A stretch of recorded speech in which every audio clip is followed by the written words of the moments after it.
자, 내가 봄방학하는 날 집에 오르는 길에서 힘들게 자전거를 타고 가기로 한 이유는 우연을 가장하여 미옥을 만나기 위해서였습니다.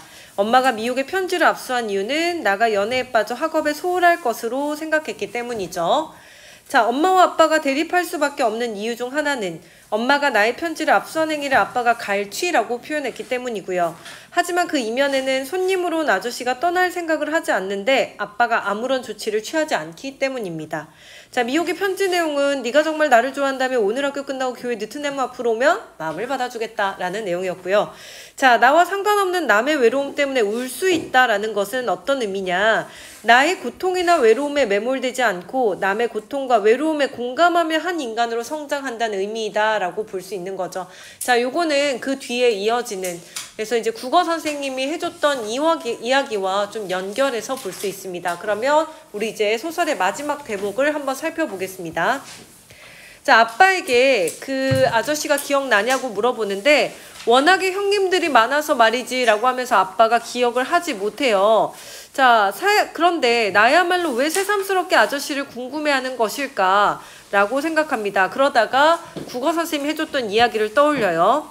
내가 내 외로움 때문에 울 때는 아직 그가 덜 컸다는 증거고 나와 상관없는 남의 외로움 때문에 울 수 있다면 이미 그가 다 컸다는 것을 의미한다. 그러니까 내가 고통스럽고 내가 힘들고 내가 슬퍼서 운다라는 것은 내 중심적이니까 자아가 아직 덜 성장했다라는, 그러니까 자아의 기준이 그냥 내 안에만 머물러 있다라는 뜻입니다. 하지만 내가 컸다라는 것은 나와 관계를 맺고 있는 타인 또한 나와 관계를 맺고 있는 사회 더 넓게 확장해서 볼 수 있다라는 의미인 거죠. 자, 그렇기 때문에 여기서 보니까 작년에만 하더라도 나는 미옥이 때문에 울었다. 미옥이가 내 마음을 알아주지 않은 게 원통해서 울었다라는 거죠. 그러나 지금 이 눈물은 왜 나오는 걸까? 이것도 나중에 저절로 알아지는 눈물일까? 라고 했습니다. 중요한 얘기가 있죠. 자, 여기에서 보니까 다만 한 가지 내가 알 수 있는 것은 어떤 한 사람의 외로움이 이제야 내게 전해져 왔다는 것뿐.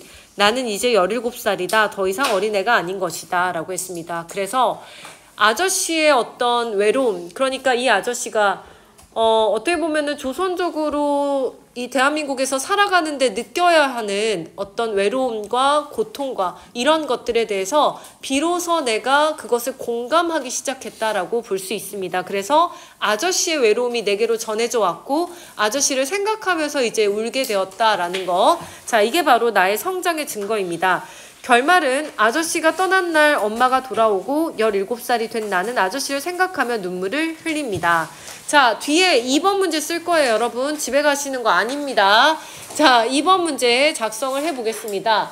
자, 3개의 질문이 있었고요. 자, 빠르게 작성하고 확인하고 나서 끝내겠습니다. 응? 우리가 왜 한쪽이야? 한쪽은 중국인들이지. 우리는 그냥 조선인들인 거지. 그리고 지금은 대한민국 국민이라고 하는 거지. 여기서 조선족이라고 나왔잖아요. 여기서 조선족이라고 하는 것은 중국인들이 그 조선에서 온 소수 민족이라고 조선족이라고 부르는 거야. 조선인들이다.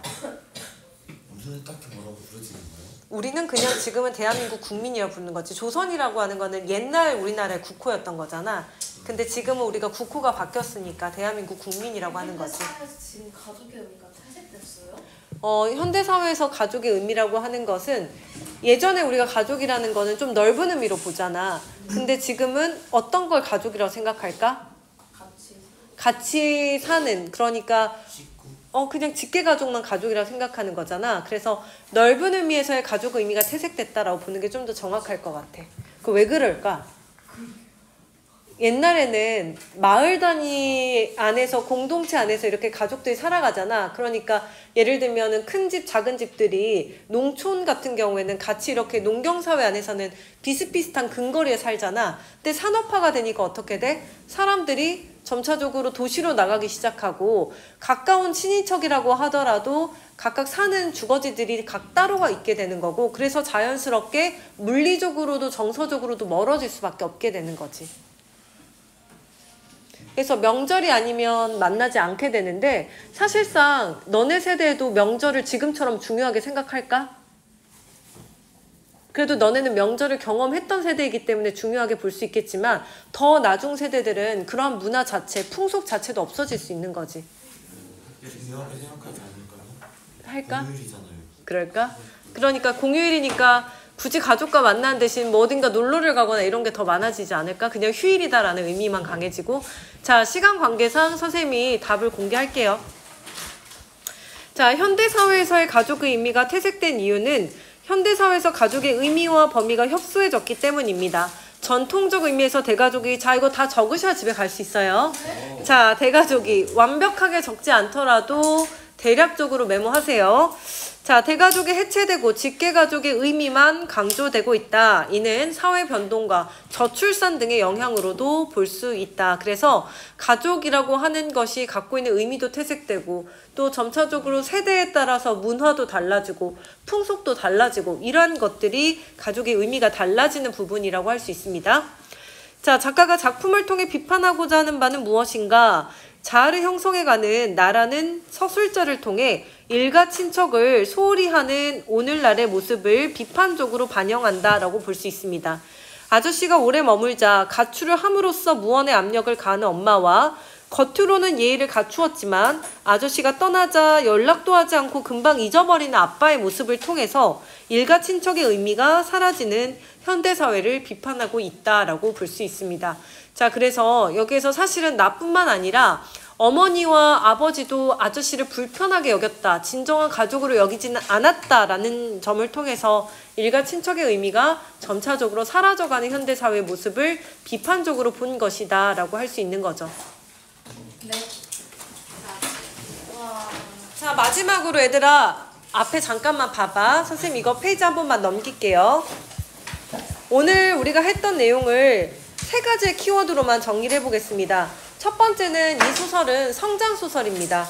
그래서 내가 과거에 나는 미혹과의 연애 가능성만을 생각했고 그것이 나의 외로움의 원인이었다면 아저씨를 만나고 난 이후에 아저씨의 외로움에 공감하면서 나는 성장하게 되는 이야기입니다. 두 번째는 갈등이 어떻게 해소되었냐, 나의 내적 갈등 그리고 엄마와 아버지의 갈등이라고 하는 것이 결국 아저씨가 떠남으로 인해서 해소가 됩니다. 그런데 이 소설에서 가족의 의미는 왜 다를까? 나의 가족과 나의 생각하는 가족의 의미와 아저씨가 생각하는 가족의 의미가 다른 것은 바로 세대와 지역과 역사라고 하는 사회문화적 맥락의 차이에서 비롯되었다라고 볼 수 있겠습니다. 오늘 여기까지 정리할게요.